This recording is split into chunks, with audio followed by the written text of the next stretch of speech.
الحمد لله وحده والصلاة والسلام على من لا نبي بعده أما بعد فأعوذ بالله من الشيطان الرجيم بسم الله الرحمن الرحيم وجاهدوا في الله حق جهاده واجتباكم وما جعل عليكم في الدين من حرج وقال تعالى لا يكلف الله نفسا إلا وسعها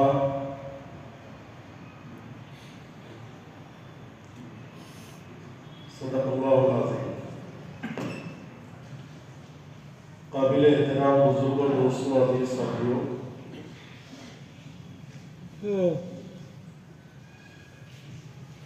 اللہ جل جلالہ و عظمہ نے ہمیں نبی آخر الزمان علیہ السلام کے ذریعے سے ایک جامع اور متوسط دین عطا فرمایا ہے، اور ہم کو اللہ پاک نے متوسط امت میں پیدا فرمایا ہے۔ امت بھی متوسط ہے اور دین بھی متوسط ہے۔ سورہ بقرہ میں اللہ پاک ارشاد فرماتے ہیں وَكَذَلِكَ جَعَلْنَاكُمْ أُمَّةً وَسَطًا، کہ ہم نے تم کو متوسط یعنی درمیانی درجے کی امت بنایا ہے، کہ تمہارے اندر نہ زیادہ سختی ہے اور نہ زیادہ نرمی ہے۔ پچھلی قوموں میں سے اللہ پاک نے بعض لوگوں کو سخت و طبیعت بنایا تھا، سخت و جان،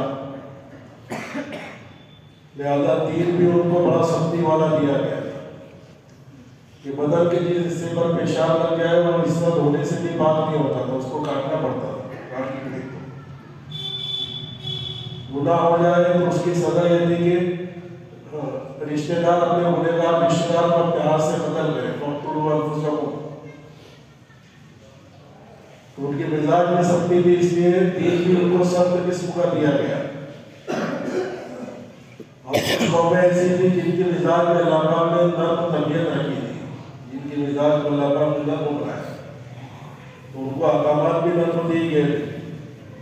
حضرت عیسیٰ علیہ السلام کے ماننے والوں کو نرم و احکامات دیے گئے تھے، اس لیے مزاج میں نرمی تھی۔ جی، اگر کوئی ایک تھپڑ مار دے تو بدلہ لینے کی اجازت نہیں ہے، دوسرے تھپڑ کے لیے دوسرا دانت پیش کر دو، یہ حکم تھا عیسیٰ علیہ السلام کے ماننے والوں میں۔ وَجَعَلْنَا فِي قُلُوبِ الَّذِينَ اتَّبَعُوهُ رَأْفَةً وَرَحْمَةً، کہ ہم نے ان کی طبیعتوں کے اندر نرمی رکھ دی تھی، تو احکامات بھی نرم والے دیے گئے۔ تو شریعت کے احکامات پر عمل کرنے سے انسانی مزاج کی تربیت ہوتی ہے۔ تو جس کا جیسا مزاج ہوتا ہے اس کے لیے جیسے حکموں سے تربیت ہو سکتی ہے ویسا حکم اس کو دیا گیا۔ نرم و مزاج امتوں کو نرم احکامات دیے گئے، سخت مزاج امتوں کو سخت احکامات دیے گئے۔ اتنے سخت تھے کہ اللہ کے عذاب کو آنکھوں سے اترتا ہوا دیکھ کر بھی وہ تورات پر عمل کرنے کے لیے تیار نہیں ہوتے۔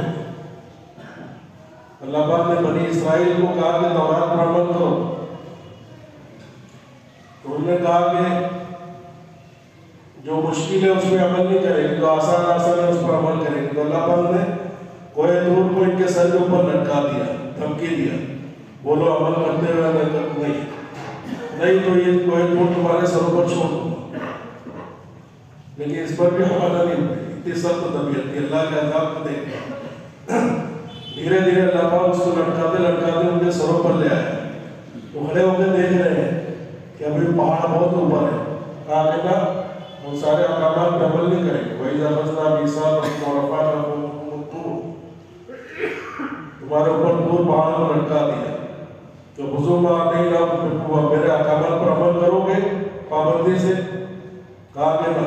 اللہ نے اور لٹکایا، تو جھک کر دیکھ رہے کہ ابھی تو بہت اوپر ہے، بولے ابھی بھی نہیں کریں گے۔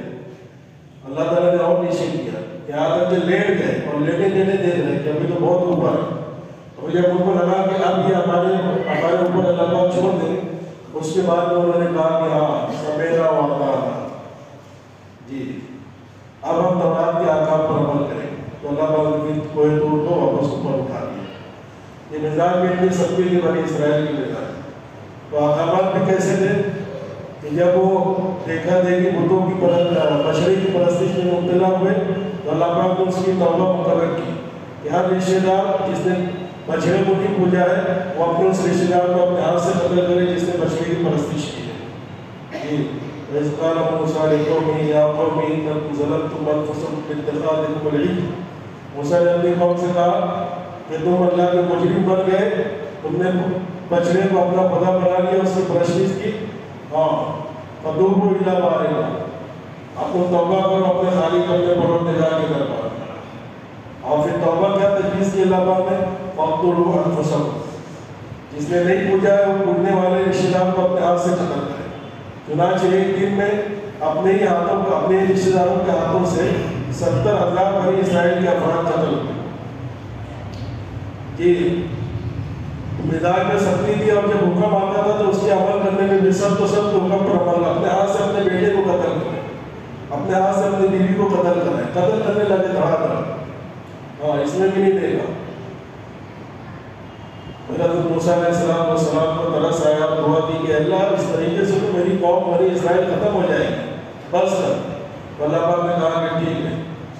اللہ پاک نے روک دیا اور باقیوں کو ویسے ہی معاف کر دیا. یہ دین ہم کو جو ملا ہے درمیانی ہے. اللہ پاک نے یہاں پر دین کے لیے قربانی دینے کا مطالبہ کیا ہے، وہاں تو یہ کہا ہے کہ قربانی کا حق ادا کرو. مجاہدوا فی اللہ حق جہاد، کہ اللہ کے دین کے لیے مجاہدہ، اللہ کے دین کے لیے جد و جہد، اللہ کے دین کے لیے کوشش اور قربانی تمہاری طاقت کے برابر ہو، جتنی طاقت ہے اس سے زیادہ. مجاہدوا فی اللہ حق جہاد. وہ اجتباکم، وہ اس نے تم کو دین کی محنت کے لیے چن لیا ہے. جیسا پچھلے قوموں کے اندر اللہ پاک نبیوں کو چنتا تھا، ویسا اس امت میں اللہ پاک امت کے ہر فرد کو دین کی محنت کے لیے، قابل نبوت کے لیے چن لیا ہے. اور تم کو جو احکامات دیے گئے، جو عبادتیں، وما جعل علیکم فی الدین من حرج، تم کو ایسی عبادتیں دی گئی ہے جس میں تنگی نہیں ہے. جس میں کیا نہیں؟ جس میں بہت زیادہ مصیبت نہیں. تو دین ہم کو ایسا ملا ہے جس میں نہ زیادہ تنگی ہے نہ زیادہ سہولت ہے. درمیانی درجے کا دین ملا ہے، اس کی درمیانی درجے کی امت ہے. تو احکامات بھی ان کو زیادہ سخت نہیں ہے، زیادہ نرم نہیں. اسلام کا ایک بہت بڑا حکم نماز ہے، جو دن میں 5 وقت تو ہر بالغ مسلمان مرد و عورت کے اوپر فرض ہے. عاقل بالغ مسلمان مرد و عورت کے اوپر فرض ہے، کسی حال میں معاف نہیں. یہاں تک کہ اگر عورت کو ڈیلیوری ہونے لگے اور ڈیلیوری کا خون جو ڈیلیوری کے بعد نکلتا ہے جس کو نفاس کہتے ہیں، تو نفاس جب نکلتا ہے، نفاس کا خون جاری ہوتا ہے تو اس وقت نماز معاف ہوتی ہے. لیکن نفاس کا خون نکلنے سے پہلے ابھی ڈیلیوری کا عمل جاری ہے اور نماز کا وقت باقی ہے، تو حکم ہے کہ اسی حالت میں نماز پڑھے. بچے کی حفاظت کو کوئی انتظام کر لے، کوئی تدبیر، کوئی شکل اختیار کر لے اور اسی حالت میں نماز پڑھے. ابھی نفاس کا خون شروع نہیں ہوا، اس لیے ابھی اس وقت بھی نماز باقی ہے. 2 منٹ باقی ہے، اس میں نماز پڑھ لیں. بچے کی پیدائش ہو گئی، اب خون جاری ہو گیا، اب اگلی نمازیں معاف جب تک خون جاری ہے. یہاں تک حکم ہے. جی تو عین ولادت اور ڈیلیوری کی حالت میں بھی جب تک نفاس کا خون جاری نہ ہو، جب تک نماز پڑھنے کا حکم ہے، وقت کے اندر قضا کرنے کی اس عورت کو بھی اجازت نہیں ہے. اتنا اہم حکم ہے. جی اس لیے نماز اپنی جگہ پر بہت محترم شان عمل ہے. اللہ پاک نے انسان کے اندر سب سے اونچی صفت رکھی ہے عبدیت کی، بندگی. انسان بندہ بن کر زندگی گزارے. تو نماز ایک ایسی عبادت ہے جس میں انسان اپنی کامل بندگی کا، اپنی کامل غلامی کا اظہار کرتا ہے. لا الہ الا اللہ یہ اقرار غلامی ہے، اور نماز یہ اظہار غلامی ہے، اور علم یہ طریقہ غلامی ہے. جی اور ذکر یہ طریقہ غلامی ہے. تو نماز، ایمان، نماز، علم، مزید یہ سب غلامی کے طریقے ہیں. تو اپنی بندگی اور اپنی غلامی کو انسان سب سے زیادہ جس شکل میں، جس عبادت میں ظاہر کرتا ہے وہ نماز والی عبادت ہے. اسی لیے روزے کے اندر تو انسان اللہ پاک کی مشابہت اختیار کرتا ہے کہ خود نہیں کھاتا ہے، دوسروں کو کھلاتا ہے. یہ اللہ کی صفت ہے. اس میں خالق کی مشابہت ہے. زکوٰۃ کے اندر انسان اپنے مال کے ذریعے دوسروں کی ضرورت پوری کرتا ہے، تو یہ تو اللہ کی صفت ہے۔ تو اس میں عبدیت نہیں ہے بلکہ اللہ کی صفت ہے، یہ اللہ کا کام ہے کہ اللہ پاک اپنے بندوں کی ضرورتیں پوری کرتا ہے۔ تو زکوٰۃ میں انسان اللہ کی اس صفت میں شریک ہوتا ہے، وہ بھی بندوں کی ضرورتیں پوری کرتا ہے۔ تو روزہ اور زکوٰۃ یہ اللہ کی بندی، اس میں اللہ کی بندگیت کا کامل مظہر نہیں پایا جاتا۔ اللہ کی کامل بندگی یہ صرف نماز کی شکلوں میں چھپی ہوئی ہے۔ چنانچہ اللہ اکبر کہتا ہے انسان تو قیام ایک مجرم غلام، ایک اقراری غلام کی شکل ہے کہ اللہ میں ہاتھ باندھ کر تیرے سامنے اپنے سارے جرائم کا اعتراف کرتا ہوں، اپنے گناہوں کا اعتراف کرتا ہوں۔ پھر اس سے آگے اور تواضع کی شکل ہے کہ اللہ کے سامنے سر جھکا دیا، کمر سے سر جھکا دیا، رکوع کر دیا۔ پھر اپنی بندگی کا انتہائی اظہار اپنے سب سے اشرف عضو کو، یعنی چہرہ یہ سب سے معزز عضو ہے اور چہرے میں پیشانی سب سے معزز ہے، اور پھر اس میں بھی ناک سب سے بلند رکھنا چاہتا ہے انسان۔ یہ کیا ہے؟ بولے ناک کا رعایت کی بنا، تو ناک کو بہت بچاتا ہے، تو اللہ کے سامنے مٹی کے اندر اپنی ناک کو رگڑ کر ذلیل کرتا ہے۔ یہ بندگی کا اعلیٰ مظہر ہے سکتا جی۔ تو انسان ناک بچانے کی بہت فکر کر رہا ہے۔ میری پہلی لڑکی ہے، میں نے کتنے لوگوں کو کھایا ہوں، اگر ابھی میں میری لڑکی کی شادی میں کھانا نہیں بھروں گا تو میری ناک کٹ جائے جی۔ حضرت شیخ الحدیث مولانا زکریا صاحب رحمۃ اللہ علیہ یہ ساری برادری کی دشمنی مول لیتے تھے اور شادیوں میں ساری پیدینی کے طریقوں کو ختم کرتے ہیں۔ اور جب گھر کی عورتیں کہتی تھی کہ زکریا تو نے تو ہماری ناک کٹا دی خاندان میں، تو حضرت شیخ رحمۃ اللہ علیہ اپنی ناک کو ہاتھ لگاتے، بولے میری تو نہیں کٹی، تمہاری کٹی کی نہیں، تم دیکھ رہے ہیں، ہاں میری تو ہے ناک، ہاں تو ناک کو کچھ کٹی نہیں۔ ہاں تو لوگ یہ ناک کو عزت کا استعارہ سمجھتے ہیں، ناک کو اپنی عزت کی علامت سمجھتے ہیں۔ تو سجدے کے اندر انسان اپنی ناک کو مٹی کے اوپر رگڑتا ہے، یہ عبدیت کا کامل مظہر ہے جی۔ تو نماز کے اندر 3 ارکان ہیں، ایک قیام، ایک رکوع اور ایک سجدہ۔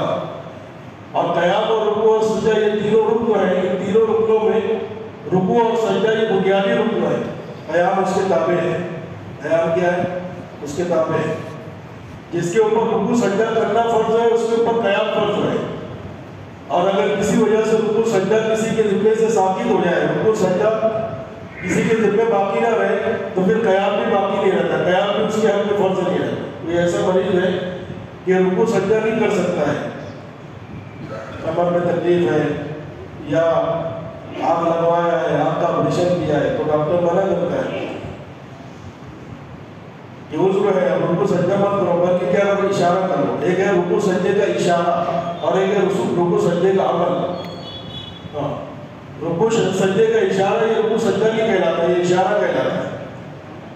تو اگر پیشانی اور ناک کو زمین پر یا چہرے کے کسی عضو کو حصے کو زمین پر ٹیک رہے تو یہ رکوع یہ سجدے کا عمل ہے، اور اگر بغیر ٹیکے صرف سر کو جھکا دے رہے اور اشارہ کر لے رہے تو یہ رکوع سجدے کا عمل نہیں ہے، یہ رکوع سجدہ معاف ہو گیا، یہ اس کا اشارہ کر رہے ہو بس۔ تو بعض حالتیں ایسی ہیں جس کے اندر رکوع سجدے کا عمل معاف ہو جاتا ہے، وہ فرض نہیں رہتا۔ شریعت نے بعض آزار ایسے رکھے ہیں کہ عذر شرعی اور عذر معقول کی وجہ سے رکوع سجدے کا عمل اور اس کا فرض ہونا ختم ہو جاتا ہے۔ پھر کیا ہے؟ رکوع سجدہ کرنے کے بجائے اشارہ کر لیں، سجدے کا اشارہ رکوع کے اشارے سے تھوڑا زیادہ، بس اس کی کوئی حد نہیں ہے، ہلکا سے سر جھکا دیے رکوع کا اشارہ ہو گیا، اس سے تھوڑا زیادہ جھکا دیے سجدے کا اشارہ ہو گیا، اس کی کوئی حد نہیں جی۔ بیٹھے ہوئے ہیں اور رکوع کرنا ہے، بہت زیادہ تکلیف ہے، زیادہ جھک نہیں سکتے، تو بس اتنا سی سر جھکا دیے، ہاں کچھ ڈگری 1 یا 2 ڈگری میں سر جھکا دیے تو رکوع ہو جاتا ہے، اور سجدہ اس سے تھوڑا 19-20 اس سے کچھ 1 ڈگری زیادہ جھکا دیے تو سجدہ ہو جاتا ہے۔ ضروری نہیں ہے کہ 90 ڈگری ہونا یا 45 ڈگری ہونا، ایسا کوئی ضروری نہیں، پر اتنا ملوث رہے کہ رکوع اور سجدے میں فرق رہے، سجدے کے اندر اشارہ زیادہ جھکا کے اور رکوع کے اندر اس سے 19 کم ہو، تو یہ کہلاتا ہے رکوع سجدے کا اشارہ۔ تو کسی کے ذمے سے اگر رکوع سجدہ غیر فرض ہو وجہ نہیں ہے کہ عذر کی وجہ سے شریعت نے کہہ دیا کہ اشارہ کر لو، تو پھر قیام اس کے تابع قیام کی فرضیت بھی ختم ہو جاتی ہے۔ جب تک رکوع سجدے کا عمل کر سکتے ہو جب تک قیام فرض ہے، قیام کرنا ضروری ہے۔ اور اگر شریعت نے اجازت دے دی کہ رکوع سجدہ آپ نہیں کر سکتے، ٹھیک ہے آپ اشارہ کرو، تو آپ قیام کرنا بھی آپ کے لیے ضروری نہیں ہے، آپ بغیر قیام کے آپ بیٹھ کے نماز پڑھیں۔ تو شریعت کے احکامات کے اندر اعتدال ہے، نماز کے اندر نہ اتنی سختی ہے کہ ہر حال میں تم کو کھڑے رہ کر نماز پڑھنے کا حکم ہے، اور نہ اتنی نرمی ہے کہ معمولی سی تکلیف میں بس بیٹھے ہو یا لیٹ کر نماز پڑھو، ایسا بھی نہیں ہے۔ کچھ دنوں سے مساجد کے اندر کرسیوں پر نماز پڑھنے کا رواج بہت عام ہوتا جا رہا ہے، لیکن لوگ نماز تو پڑھتے ہیں، دو قسموں کے لوگ ہیں۔ ایک وہ لوگ ہیں جن کے لیے شریعت کے شرائط کی روشنی میں ان کے لیے کرسی پر نماز پڑھنا جائز نہیں، اگر وہ نماز پڑھیں گے تو ان کی نماز نہیں ہوگی۔ اور کچھ بیچارے واقعی معذور ہیں، ان کو ایسا شریعت کا عذر ہے کہ ان کو کرسی پر نماز پڑھنے کی اجازت ہے، ان کی نماز ہو جائے۔ لیکن آپ کا اس پر دیکھتے ہیں کہ جو دنیا کا کام اچھا چلتے پھرتے کھڑے ہوتے کر لیتے ہیں، گھر سے چلتے ہوئے مسجد میں آتے ہیں، پھر اپنے ہاتھ سے کونے سے کرسی اٹھاتے ہیں اور اپنے ہاتھ سے لا کے اس کو رکھتے ہیں، پھر خود سے اس پہ تشریف فرما ہوتے ہیں۔ تو بتاؤ یہ معذور ہے؟ سارے دنیا کے کام چلتے پھرتے کر رہے ہیں، مسجد کے اندر گھر سے آ رہے ہیں، چلتے پھرتے آ رہے ہیں، اچھا بھلا ان کا پیر کام کر رہا ہے، اور اپنے ہاتھ سے مسجد کے کونے سے کرسی اٹھا کر لا رہے ہیں اور اپنے اختیار سے اس پر براہمان ہو رہے ہیں۔ تو اتنی سمجھدار بیماری ہے بھیا، تمہاری مجبوری اتنی سمجھدار ہے کہ مسجد میں آنے تک تو مجبوری نہیں تھی، جیسی کرسی آپ نے رکھی تو مجبوری آ کر حاضر خدمت ہو گئی۔ تو یہ اس میں دراصل جو ہے نا یہ طبیعتوں کا تناقض ہے، یہ طبیعت کی کیا کہنا چاہیے کسل مندی ہے، یہ سست پن ہے کہ دنیا کے سارے کام چلتے پھرتے کھڑے ہو کر اٹھتے بیٹھتے کر رہے ہیں، لیکن نماز سارا نظرہ نماز کے اوپر گر رہا ہے۔ تو ٹھیک ہے، کچھ لوگ واقعی ایسے ہوں گے جن کو مجبوری ہے، جن کو شریعت نے کرسی پر نماز پڑھنے کی اجازت دی۔ یاد رکھیں تین چیزیں ہیں، ایک کھڑے ہو کر نماز پڑھنا، ایک زمین پر بیٹھ کر نماز پڑھنا، تیسرا درجہ ہے کرسی پر نماز پڑھنے۔ جو کھڑے ہونے کی طاقت رکھتے ہیں، چاہے پورا وقت سورہ فاتحہ اور سورت کے ملانے تک جو اتنا کھڑے رہ سکتے ہیں وہ اتنا کھڑے رہیں، اس کے بعد کھڑے ہونے کی طاقت ختم تو اس کے بعد کے ارکان بیٹھ کر ادا کریں۔ جو اس سے کم کھڑے رہ سکتے ہیں ان کے ذمے اس سے کم کھڑے رہنا واجب ہے، جتنی دیر کھڑے رہ سکتے ہیں اتنی دیر کھڑے رہنا فرض ہے، اس کے بعد طاقت نہیں ہے بیٹھے ہو۔ تو یہ مسئلہ یاد رکھو کہ جو اگر تکبیر تحریمہ بھی کھڑے ہو کر سکتا ہے وہ کھڑے ہو کر کرے، اس کے بعد میں بیٹھے ہوئے، لیکن تکبیر تحریمہ کھڑے ہو کر کرنے کی طاقت ہے، لیکن اس کے باوجود یہ شروع سے بیٹھ کر تکبیر تحریمہ کہہ رہا ہے تو اس کا ایک فرض چھوٹ گیا، یعنی قیام چھوٹ گیا۔ تو یا تو پورا قیام فرض ہے یا جتنا کھڑے رہنے کی طاقت ہے اتنا فرض ہے، ایک شکل، یا تو پورا قیام کرو یا جتنی طاقت ہے اتنا قیام کرو، اس کے بعد نیچے بیٹھ جاؤ، کرسی پر نہیں، کرسی پر بیٹھنے کا تیسرے نمبر کا درجہ ہے۔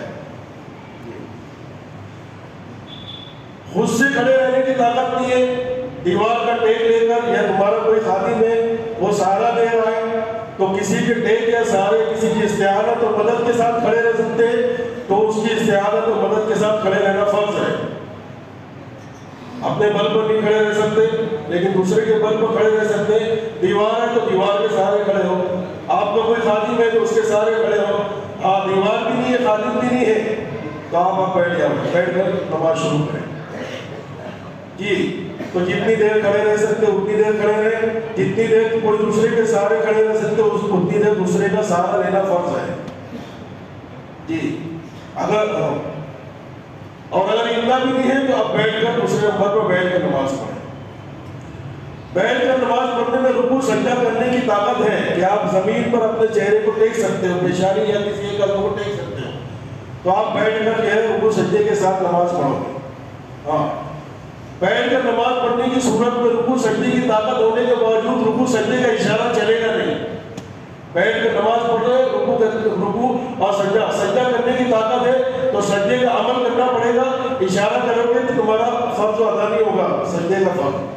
تو بیٹھ کر نماز پڑھنے کی صورت میں رکوع سجدے کی طاقت ہوتے ہوئے رکوع سجدے ہی کے ساتھ نماز جائز ہے. رکوع سجدے کا اشارہ نہیں چلے گا جی. تو صرف قیام کی رخصت ملی ہے، رکوع سجدے کی رخصت نہیں ملی ہے.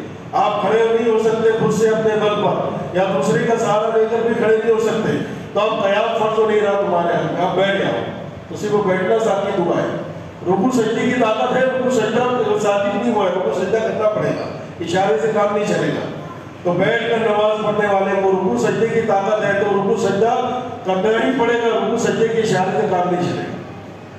بیٹھ کر نماز پڑھنے کی طاقت نہیں ہے، بیٹھ کر تو جتنی دیر بیٹھ سکتا ہے اتنی دیر بیٹھ جائے، اس کے بعد چاہے جیسا نماز پڑھے.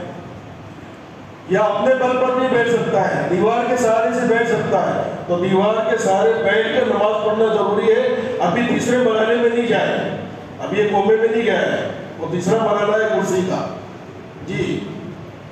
تو جتنی دیر ٹیک لگا سکے اتنی دیر ٹیک لگا کر بیٹھ کر اپنی نماز رکوع سجدے کے ساتھ پوری کریں جی. اور اگر ٹیک لگا کر بیٹھنے کی اتنی بھی طاقت نہیں ہے کہ ٹیک لگا کر بیٹھ سکے، تو اب تیسرا مرحلہ ہے کرسی پر نماز پڑھنے کی اجازت کا، جس کے اندر یہ دو پوزیشن کی طاقت نہیں ہے. کھڑے ہوگا اپنے بل پر یا دوسرے کے سہارے پر، بیٹھ کر اپنے بل پر یا دوسرے کے سہارے پر پڑھنے کی طاقت نہیں ہے. طاقت ہے لیکن اس کے باوجود اگر یہ کرسی پر بیٹھ کر نماز پڑھ رہا ہے تو اس کی کرسی پر بیٹھ کر نماز پڑھنا 3 وجوہات سے جائز نہیں. ایک وجہ یہ کہ 3 فرض کرسی پر نماز ادا کرنے کی صورت میں 3 فرض اس سے چھوٹ گئے. قیام جو فرض ہوتا ہے کرسی پر بیٹھنے سے وہ قیام کا فرض ادا نہیں ہوتا ہے. رکوع سجدے کا اشارہ ہوتا ہے، اس میں رکوع سجدے کا فرض ادا نہیں ہوتا ہے. آپ کرسی پر جب بیٹھ کر جھک رہے ہو، چاہے آگے پٹلا رکھ کر اس پر سر ٹیک رہے ہو، تو پٹلا رکھ کر سر ٹیکنے میں بھی سجدے کا فرض، سجدے کا عمل نہیں ادا ہوتا، یہ اشارہ ہی کہلاتا ہے. یہ بات سمجھ لو جی. کرسی پر بیٹھ کر بعض کرسیاں ایسی بنائی ہوتی ہیں کہ آگے جو ہے پٹلا رکھا ہوا ہوتا ہے، لوگ اس کے اوپر سر ٹیکتے ہیں، تو یہ سجدہ نہیں ہے، یہ سجدے کا اشارہ ہی کہلایا. جب تک زمین کے اوپر پیشانی نہیں ٹیکے گی جب تک سجدہ نہیں کہلایا جی. تو یہ رکوع سجدے کا اشارہ ہے. تو رکوع سجدے کا فرض چھوٹ جاتا ہے. تو ایک وجہ یہ کہ کرسی پر نماز پڑھنے میں 3 فرائض کا ترک ہوتا ہے. قیام کا ترک ہوتا ہے، رکوع کا ترک ہوتا ہے، سجدے کا ترک ہوتا ہے. دوسری وجہ یہ ہے کہ کرسی پر نماز پڑھنے میں یہ غیر اللہ کی مشابہت پائی جاتی ہے، یہ غیروں کی مشابہت پائی جاتی ہے، نصارہ اور عیسائیوں کی عبادت کی مشابہت پائی جاتی ہے. اور ہم کو یہود اور نصارہ اور اہل کتاب کی مشابہت سے ہم کو منع کیا گیا ہے، رہن سہن میں بھی، ہماری معاشرت میں بھی، اور پہننے اوڑھنے میں بھی، اور عبادت کا معاملہ تو اس سے بھی زیادہ سخت ہے. عبادات میں بھی مشابہت سے منع فرمایا گیا ہے. یہاں تک کہ عاشورہ کے دن کا روزہ رکھنے کا اللہ کے نبی نے حکم دیا تو آپ کو بتایا گیا کہ محرم کی 10 تاریخ کو یہود بھی روزہ رکھتے ہیں.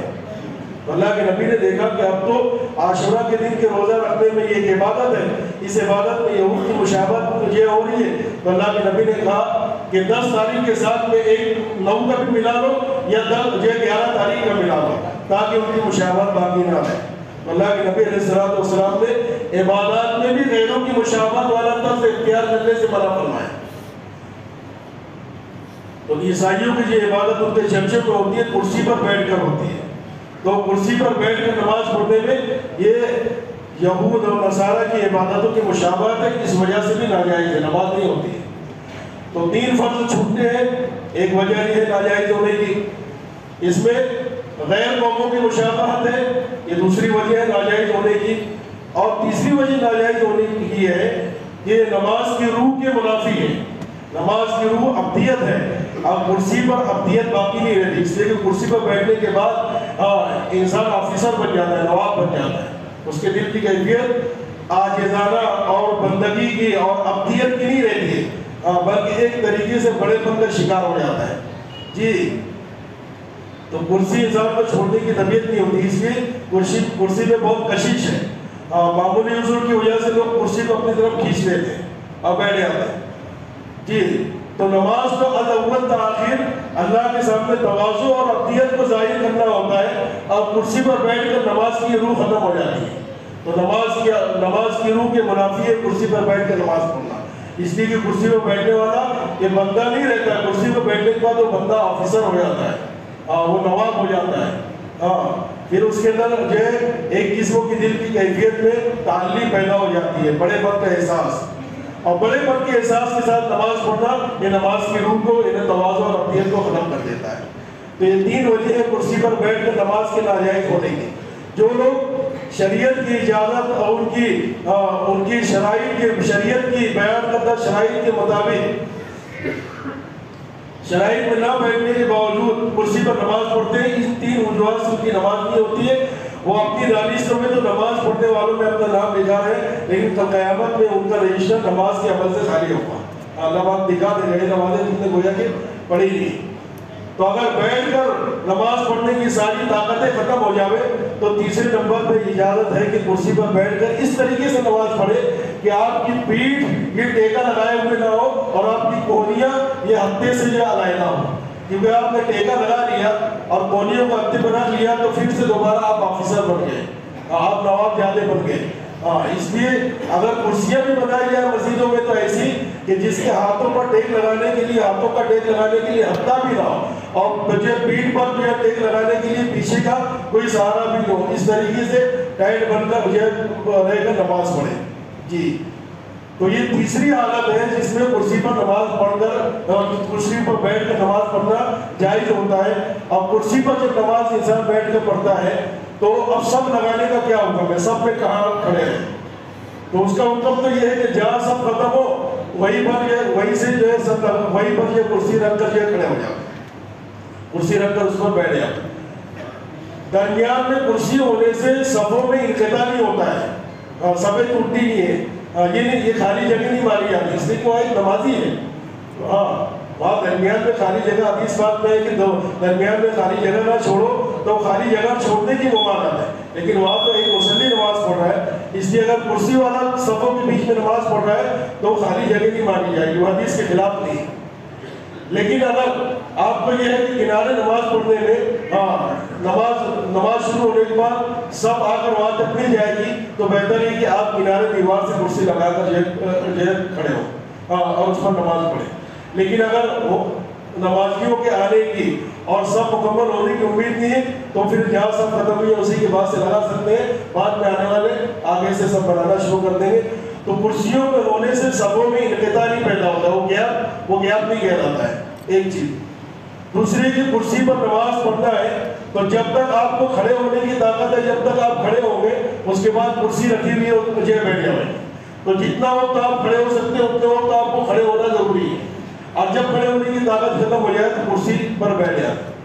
اب سوال یہ پیدا ہوتا ہے کہ صفوں میں کرسی رکھ کر آپ کرسی پر نہیں بیٹھے، کھڑے ہو رہے ہیں، جب تک کھڑے ہو رہے ہیں جب تک کھڑے ہو رہے ہیں تو آپ تو صفوں سے آگے نکل رہے ہیں، تو یہ صفوں سے آگے نکلنا یہ کوئی مضر نہیں ہے، کوئی نقصان نہیں ہے، یہ صفوں کا ٹیڑھا ہونا نہیں کہنا ہے، بلکہ یہاں پر صفوں کا سیدھا ہونا کرسی کے پچھلے پایوں سے دیکھا جائے گا کہ کرسی کا پچھلا پایا یہ ایڑیوں کے برابر ہے یا نہیں۔ اگر کرسی کا پچھلا پایا ایڑیوں کے برابر ہے تو سب سیدھی ہے، چاہے نماز پڑھنے والا آگے ہو کر کھڑا ہو، بعد میں وہ بیٹھے آئے گا جی۔ تو یہ کرسی پر نماز پڑھنے کے مسائل ہے، اس کی شرائط ہے، اس کی قیودات ہے۔ جو کرسی پر نماز پڑھنے کی قیودات کے نہ پائے جانے کے باوجود کرسی پر نماز پڑھتے ہیں وہ اپنی نماز کی خیر بنائیں۔ اور بھی باریک باریک مسائل ہیں اس کے تعلق سے جو معذورین حضرات ہیں وہ علماء سے رابطہ کریں اور پورے مسائل معلوم کریں۔ اگر ہم اس اجازت اور سہولت میں بیٹھتے ہیں جس میں شریعت نے کرسی پر نماز پڑھنے کی اجازت دی ہے تو ہی کرسی پر نماز پڑھیں، ورنہ اپنی نمازوں کو تھوڑی سہولت کے لیے خراب نہ فرمائیں۔ وآخر دعوانا الحمد للہ رب العالمین۔